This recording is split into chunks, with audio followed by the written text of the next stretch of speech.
it is, the magical, mythical, terrifying, no one quite seems to understand exactly what it does, but every piano teacher seems to think this is the most important thing you're ever going to memorize. Circle of fifths. We're going to talk about why it's set up the way that it is, how it works, why we would ever want to have it memorized, or what we can do with it. Let's jump in. First, let's backspace this thing here a little bit and make it just a little less terrifying. There we go. It's just a happy little circle.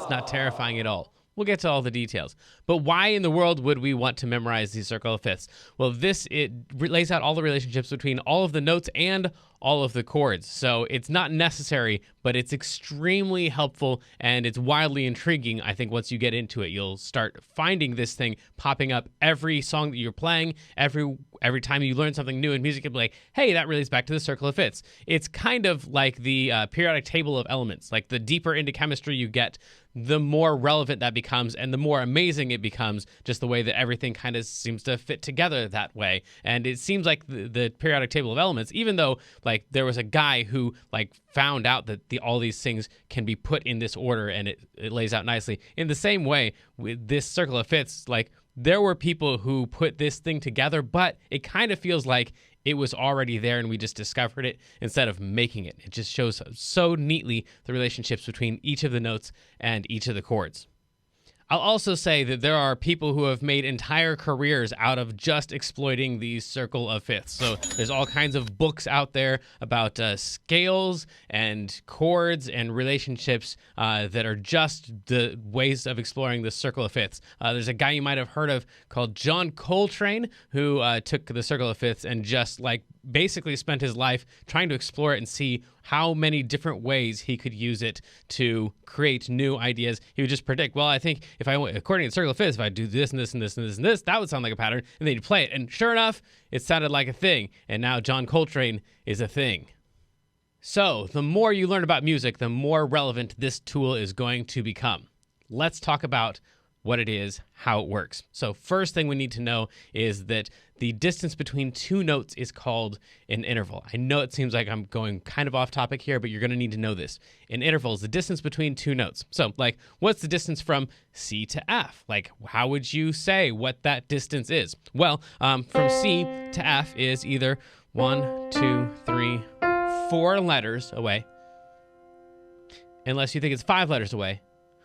1, 2, 3, 4, 5. See, going from C to F is either 4 letters away if you go up, or 5 letters away if you go down, which is why this thing has 2 different names. Most commonly, it's called the circle of fifths, but it could also be called the circle of fourths just as easily, because C to F is either a 4th or a 5th, depending on how you want to look at it. Now, one more important thing to note on this whole interval thing is that C to F is either 1, 2, 3, 4, 5 half steps up, or it is 1, 2, 3, 4, 5, 6, 7 half steps down. So C to F could be up 5 half steps, or it could be down 7 half steps.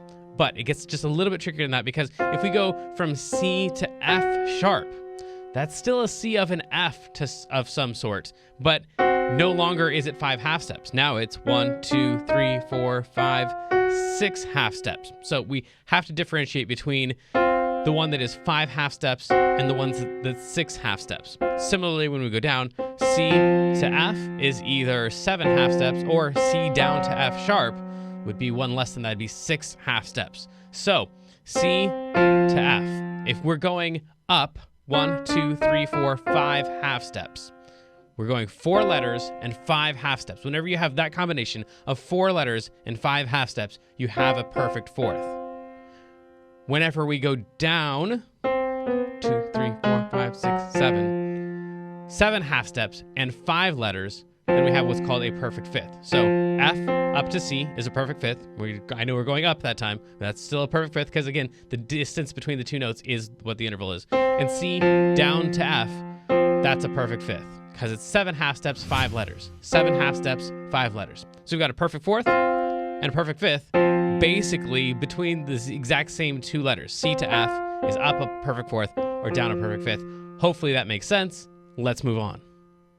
Now, if we were to move from a C, let's say down a perfect fifth to an F, we could go down another perfect fifth, which again would be 5 letters and 7 half steps. 1, 2, 3, 4, 5, 6, 7. We would call this one not an A sharp, but a B flat. I know it seems like a stupid difference. It's the same note either way, but if we have to call this one a B flat because from F down 5 letters, 1, 2, 3, 4, 5, we'd land on a B. So F, E, D, C, B. We have to call this one a B flat because remember, a perfect fifth has to be the combination of 7 half steps and 5 letters. F down to A would be F, E, D, C, B, A. That'd be 6 letters. So we could call this one A sharp, but it would no longer be a perfect fifth anymore unless we call it a B flat. I know, it seems stupid. It's going to become relevant though. So we go C down to F, down to B flat. If we go another 5 letters and 7 half steps, we would land on an E flat. And then another 5 letters, 7 half steps, A flat. And then we'd have a D flat. And if we could keep on going down from D flat, we'd get down to a G flat. And then we'd get down to a B, and then we'd get down to an E, and then an A, and then a D. And then if we could keep going down after that, we'd hit a G, and then we'd hit a C. At that point, we've done 12 letters, and we've hit one of each of the notches of our circle of fifths. And that's why those letters are in that position. If we go counterclockwise, notches to the left, C to the F, to the B flat. That's following the circle of fifths. That is, there's only one place down there at the bottom you can see G flat and F sharp. That one's kind of a toss-up for reasons that we'll talk about later. But that is what the circle of fifths is. It's just putting one of each of the 12 letters in one of those spots, moving by perfect fifths, unless you want to think of it as perfect fourths. Now, like I said before, the more you look at this and the farther into music you get, the more amazing this thing becomes. Because right now it's just a boring set of letters. Why not just go C, C sharp, D, D sharp, go through the 12 letters that way? Because if you take a look at this and you know much about your scales, you'll notice that all the ones on the left have flats on them, and well, all of them except for the F, and all the ones on the right don't have. Wait a second, hang on. The F is kind of like a flat because if you've played the key of F before, you know that that's the key with one flat. All the ones on the left have flats on them, and all the keys on the right have sharps on them, oddly enough. In fact, the key of F is the one that has one flat. The key of C has 0 sharps or flats.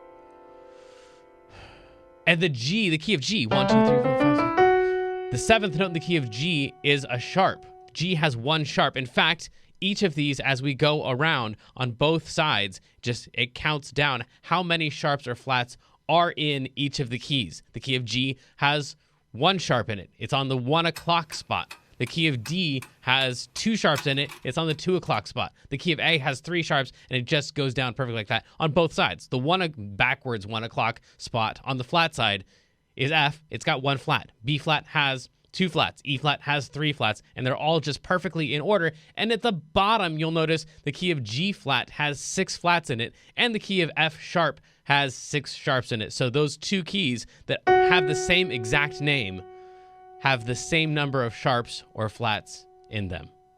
And that, my friends, is how you can read the key by just looking at a piece of sheet music. If you take a look at the very front of the sheet music, you'll notice that there are like little sharps and flats at the beginning of each of them.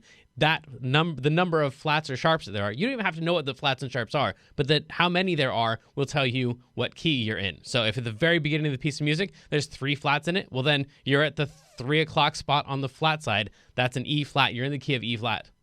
If it's got 4 sharps on it, then just go to the 4 o'clock spot on the sharp side and you're in the key of E. So just by the number of sharps or flats at the beginning of a piece of music, you can tell what key you're in. Now, let's take what's going to seem like a detour here for just a second and talk about, for example, the key of A.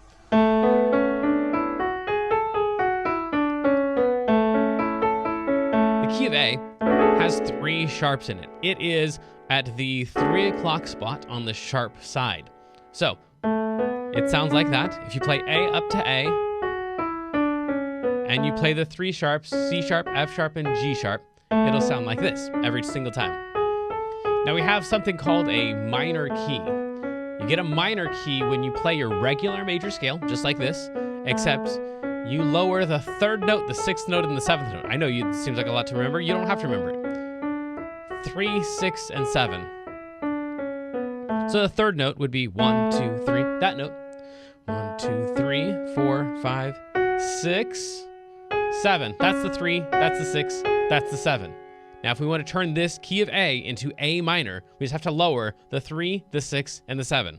We'll lower that one to here. We lower that one to here. We lower that one to here. Now, if we play the same exact set of notes, but with a lower to 3, 6, and 7, this works on any key, you'll get this.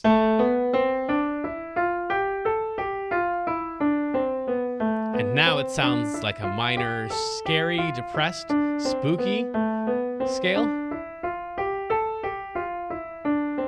Perfect for a Halloween song. So that's the key of A minor, just by lowering the 3, the 6, and the 7, and someone hopefully is pointing out, wait a second, this is just all the white notes. That's the same thing as the key of C. Yes, my friends, it is. The key of C goes from C to C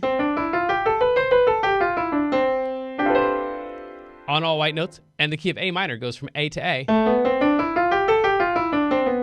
all white notes. That's why those two keys are called relatives. They have the same exact set of notes, but they just begin and end on different notes. So these are called relatives, and in every single case, if you just go 3 moves in the circle of fifths, you'll always come up with the relative minor. So if you go from C major, 3 clockwise moves, you'll land on A, and A minor is the relative to C. This works on any note. In fact, that's why in a lot of circle of fifths, you'll see that stuff right there. That's just the circle of fifths adjusted 3 cycle moves, so you can see what the relatives are. The relative to C major, 0 sharps or flats, is A minor. And so just by taking your circle of fifths and rotating it, you can come up with all of the relatives for all of the keys. So all of these have one. For example, the key of F has 1 flat in it. If you play the key of F, but you begin on, let's see here, 1 cycle, 1 counter. Let's see here. 1 clockwise move would be C. Another clockwise move would be G. Another clockwise move would be D. If we play the F major scale, beginning and then ending on D, we come up with D minor, and D minor and F major are relatives. So the circle of fifths can show you all of the relatives for all of the keys by just shifting it over 3 moves. Okay, so that was a bit of a side note, but some of you back when we were talking about the keys are like, hang on a second. That's cool that G has 1 sharp in it, and the circle of fifths shows me how many sharps there are, but I still don't know which sharp I'm supposed to play. I've got G up to G. How am I supposed to know which one is supposed to be sharp? The circle of fifths is stupid. Watch this. All of your sharps are going to start on F. If you've got 1 sharp in your key, it's F. It's F sharp. So if you're at the key that has 1 sharp, that would be the key of G, then that 1 sharp is going to be an F. Sure enough, it worked out that time. But what about if you had 2 sharps? Then, I know that's supposed to be the key of D because my circle of fifths, 2 o'clock on the sharp side, is the key of D. And so I'm going to play D up to D, but I know I'm supposed to make 2 of them sharp. What are they supposed to be? Well, the first one is going to be F, and the other one that I'm supposed to play as a sharp is the next one over a C. So if I sharp F and C, then it worked again. Key of D has F sharp and C sharp. Okay, what about the key of A? Let's try this one more time. The key of A has 3 sharps. It's at the 3 o'clock position on the sharp side. Let's see. A up to A. And according to our chart, the first sharp should be F. The next one would be the next notch over C. And the next one would be the next notch over G sharp.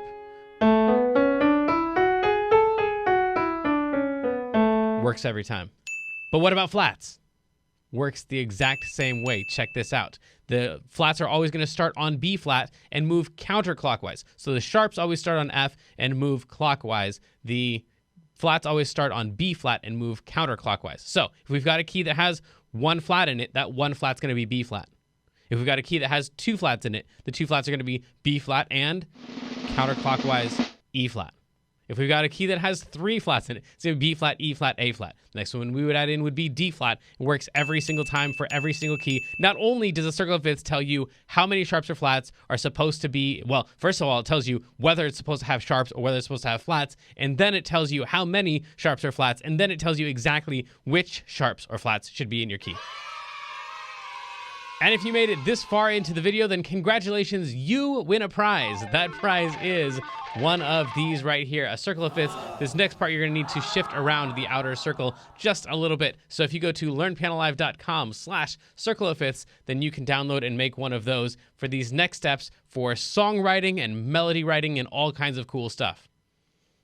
Now, unfortunately, I'm supposed to stay on topic here with a circle of fifths, so I can't talk a lot about songwriting because we've done separate workshops on all that stuff. But if you've done some of that, you already know that if we're in the key of C, we have a predictable number of chords that we're going to be using. Probably lots of Cs, probably lots of Gs, lots of Fs, probably maybe some A minors in there, maybe some D minors, some E minors, maybe, and probably not any, but potentially you could have some B diminished in there. Okay, so then we have a predictable number of chords for each key. What are those chords? That's where this thing comes in right here.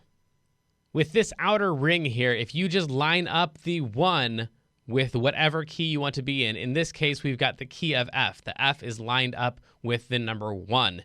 Then you can play the chords from that key, and no matter what order you put them in, it's probably going to sound pretty good. So the 1 chord in the key of F is going to be an F chord. The 4 chord in the key of F is going to be a B flat chord. If you wanted the 5 chord in the key of F, that would be a C chord. And I've even told you here there's going to be a C7. That's what that little 7 is about.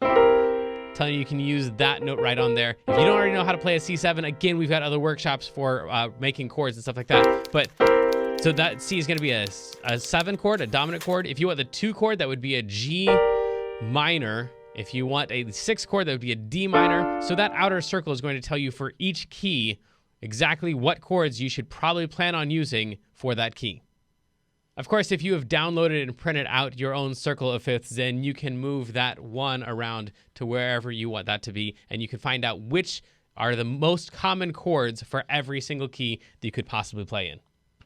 It also might be important to note that it is most compelling in your songwriting to go counterclockwise on this chart. So if you're on a 6 chord, then you go counterclockwise, you'd probably want to go to a 2 chord after that. And after that, the most compelling move is going to be go to a 5 chord. After that, to go to a 1 chord. And once you're on the 1 chord, usually that feels like home and you kind of want to stay there. But again, there's entire other workshops based on these principles. For those of you who went with me on that little side trip, that little detour down the road of relative minors, you might have noticed that this green circle says major on it, and my thing has an additional red circle on the outside. That's because we also have the exact same thing for minors. So again, you just line up the 1 of the minor keys with whatever key you want to be in, F minor in this case, and then it's going to tell you what chord qualities, major or minor, or diminished or all that stuff, you're supposed to have for each of those chords, and then you've automatically got all of your most compelling moves and then all of the chord qualities that go with each of those chords in the key. So just to answer a couple of the common questions on the circle of fifths before we wrap this thing up, everywhere that you play a song, if you map it onto the circle of fifths, you're going to discover something new. I guarantee it. So for example, this is just a real quick example, we've said that the 1, the 4, and the 5 are the major chords in any key. The 1, the 4, and the 5. Everything else is some version of minor, either minor or diminished or something like that. So the 1, the 4, and the 5. Well, wherever you have the 1 chord, in this case the F chord is the 1 chord, then the 4 is going to be on one side of it and the 5 is going to be on the other side of it. So your major chords are the ones that are the closest to the 1 in the circle of fifths. And the farther you go away from the 1 chord, the farther away it feels and sounds in your song. I know a lot of you are interested in the reharmonization videos as well, and so for the tritone subs, the tritones are always exactly directly across from any of the notes. So if the tritone sub of an F would be, just go directly across the circle of fifths, it's going to be a B. So that always works for finding tritones. And this works with almost any move that you could think of in the circle of fifths. If it is a thing that you commonly do on the piano, then map it onto the circle of fifths and you're going to learn something new about it. Another common question is you might see this circle of fifths, just the exact same thing, but the mirror image of it. Everything flipped. The flats would be on the right side and the sharps would be on the left side, which is weird to me because it's the way that I learned it. But some people learn it backwards, and it works equally well because it's just the relationship, the geometrical relationship between each of the chords. So it works just as well. Then other people want to know, can you go backwards in the circle of fifths? So the way that I have it set up right now, if you go counterclockwise from C, you go to F. And Cs generally want to go to Fs. Wherever you see a C in a song, if you had to bet on what is the next chord, you should bet an F. And C to F is a compelling move. It's a cycle move. Well, can you go F to C? The answer is yes, but that has its own weird feel. It's not compelling, which doesn't mean that it's bad. It just means that it doesn't naturally flow. It's going to grab your listener's attention more than just going through these things normally, the counterclockwise way on my circle of fifths. And like I said, one more time, anything that you map onto this thing, whether it's the chromatic scale, the whole tone scale, any overtone sequence, or any song that you're playing, just map it on here. You're going to end up learning something about the circle of fifths. The deeper you get into music, the more relevant this becomes. So I can't wait to see what you comment and correct me on with the circle of fifths. But let me know what you think. And of course, it always helps if you are subscribing to my stuff so that I can continue to make more of these. Good luck. Have fun.